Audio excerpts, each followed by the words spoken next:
pessoal, tudo bem? Vamos então para mais uma videoaula nossa. Essa videoaula é muito importante, então peço muita atenção de vocês, que nós vamos tratar do tema de balanceamento de reações químicas.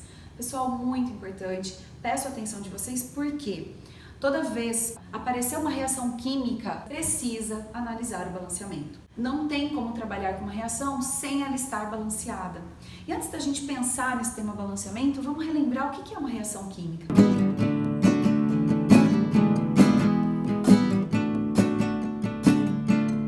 A reação química é uma transformação, a formação de uma nova substância. Então eu tenho os meus reagentes, uma setinha, produto. Então eu tenho substâncias antes da seta, que eu chamo de reagente, a seta que indica o sentido de formação e depois da seta substâncias onde ocorreu a formação desse novo composto, o nosso produto. Então reagente, seta, produto, ok? Esse método que nós vamos aprender hoje, que é o balanceamento por tentativas, é um método assertivo, ou seja, é mesmo você olhar de um lado, olhar do outro, equilibrar, igualar as quantidades. Por que a gente precisa igualar? Nós temos duas leis de dois cientistas muito importantes que nós já conversamos sobre eles, que são Antoine Lavoisier e John Dalton.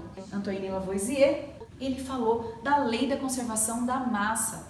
A lei da conservação da massa indica o seguinte: toda a massa do seu reagente equivale numericamente à massa do seu produto. Nada se perde, tudo se transforma, lembra disso? A gente não pode esquecer dessa lei. Toda a massa do reagente tem que equivaler a toda a massa do produto. E John Dalton falou o seguinte, que uma reação química é o rearranjo, a reorganização desses átomos. Então todos os átomos que eu tenho, todos os elementos que eu tenho no reagente, necessariamente, obrigatoriamente, eles têm que estar presentes no produto. Então, quando você pegar uma reação química, todos os elementos que você tem no reagente são os mesmos elementos no produto. A diferença é que você vai ter novas substâncias formadas pela reação entre os seus reagentes ali. Tudo bem? Pessoal, dois exemplos. O primeiro exemplo, uma reação simples, onde eu tenho gás nitrogênio reagindo com gás hidrogênio, formando amônia, NH3. Pessoal, dá uma olhada.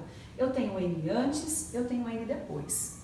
Eu tenho H antes, eu tenho H depois. Então, quer dizer que eu reorganizei esses átomos, ok? Mas segundo a lei da conservação da massa, a massa tem que ser a mesma, ou seja, o mesmo tanto de N que eu tenho no reagente, eu tenho que ter no produto. O mesmo tanto de H que eu tenho no reagente, eu tenho que ter no produto, certo? Então, a gente tem que sempre colocar na frente de cada substância o quanto eu preciso dela, numa multiplicação, nunca é soma.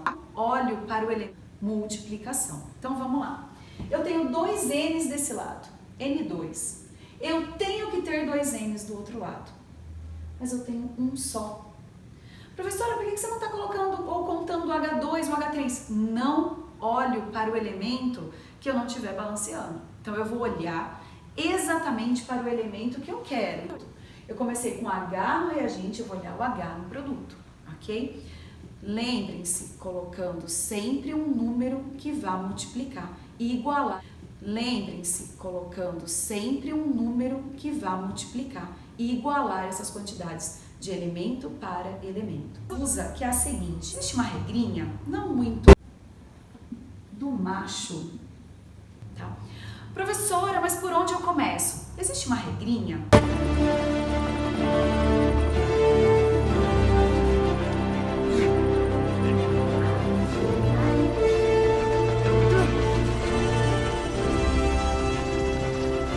Depois usar metais, depois carbono, hidrogênio e oxigênio, certo? Para facilitar, por qual elemento eu começo? Começa pelos metais, ou sempre começa por aquele que aparece menos, que facilita bastante, ok?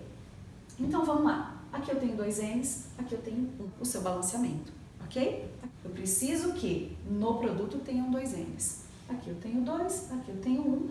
Eu vou colocar um 2 na frente do N. Esse 2 está multiplicando meu N, ó.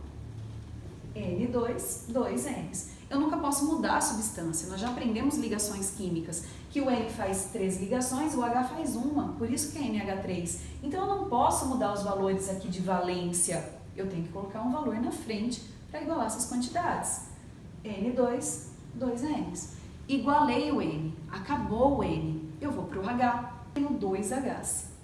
Aqui eu tenho quantos H's? Aqui eu tenho 2 H's. Aqui eu tenho quantos H's? Se eu fiz distributiva aqui para o N, eu também farei o mesmo para o H. Então, se eu tenho 2 N's, porque tem um 2 multiplicando a sua substância, eu tenho 2 N's e 2 vezes o 3 aqui do H. 2 vezes 3, 6 H's. Mas voltando para o meu reagente, eu só tenho 2. Eu tenho que ter 6. Ué, se formou 6 no produto, tem que ter 6 no reagente. Então, se aqui tem 2, número multiplicando o 2 vai ser o nosso 3. 3 vezes 2, 6 H's. 2 vezes 3, 6 H's. Geralmente, nosso balanceamento acabou. Nós já balanceamos e igualamos. Mas quando eu não coloquei nada, nenhum número aqui na frente, nós precisamos colocar um 1zinho. Por quê? Porque ele é um dos coeficientes, os coeficientes estequiométricos, que são os valores que eu coloco na frente de cada substância. Nesse caso, os coeficientes estequiométricos ficariam 1, 3 e 2, ok? Fiz, né, de pequenas quantidades, 1, 3 e 2. Então, com esses valores, nós fizemos o balanceamento dessa reação, ok? O primeiro é um pouquinho mais simples, o segundo já é um pouquinho mais trabalhoso. Porém, o método de tentativas é o mesmo, né? Você vai de elemento por elemento. Então, vamos lá. Começo pelo metal, lembra lá a regrinha do macho. 2 alumínios, aqui eu tenho 1 alumínio. Se eu tenho 2 no reagente, eu tenho que ter 2 no produto. Então, o que eu faço? Vou colocar um 2 na frente do AlCl3. 2 alumínios, 2 alumínios. Igualei o alumínio. Não olho mais para ele, vou para o próximo elemento.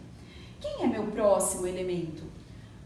O H e o O você deixa sempre para o final. Então, o seu Cl é o próximo elemento. Aqui eu tenho um Cl. Mas no produto, aqui eu tenho um Cl. Mas no produto, quando eu igualei os 2 alumínios, eu também multipliquei aqui os 3 Cls. Portanto, eu passei a ter 6 Cls, 6 cloros. Se eu tenho 6 cloros no produto, eu tenho que ter 6 cloros no reagente. Eu não posso modificar as valências aqui, porque voltando, já falei isso nesse vídeo, nós não podemos mudar a quantidade de elementos que formou essa molécula. Portanto, para igualar os cloros, eu vou colocar um 6 aqui na frente. 6 cloros, 6 cloros. 2 alumínios, 2 alumínios. Agora eu vou para o hidrogênio. Pegando o hidrogênio. 6 hidrogênios, tem que ter 6 no produto. No produto eu tenho 2. Então, o que eu faço? Que número eu vou colocar aqui na frente do H2 para que eu tenha 6 hidrogênios? 2, 6 Hs. 6 vezes número 3. 3 vezes 2, 6 Hs. 6 vezes 1, 6 Hs. Balanceadíssimo. Então, eu tenho 2 alumínios, 2 alumínios. 6 cloros, 6 cloros. 6 Hs, 6 Hs. Se eu fiz tudo certo, o número de oxigênios já está correto. No produto eu tenho 3 oxigênios. Olha a nossa distributiva aqui de novo, certo? Então eu tenho 3 oxigênios. Ou seja, finalizei o meu balanceamento, ok? Onde não tem nada, lembre-se sempre, coloque 1, porque o 1 faz parte dos seus coeficientes estequiométricos. Então aqui, coeficientes estequiométricos, ficaria o 1, o 6, o 2 e o 3.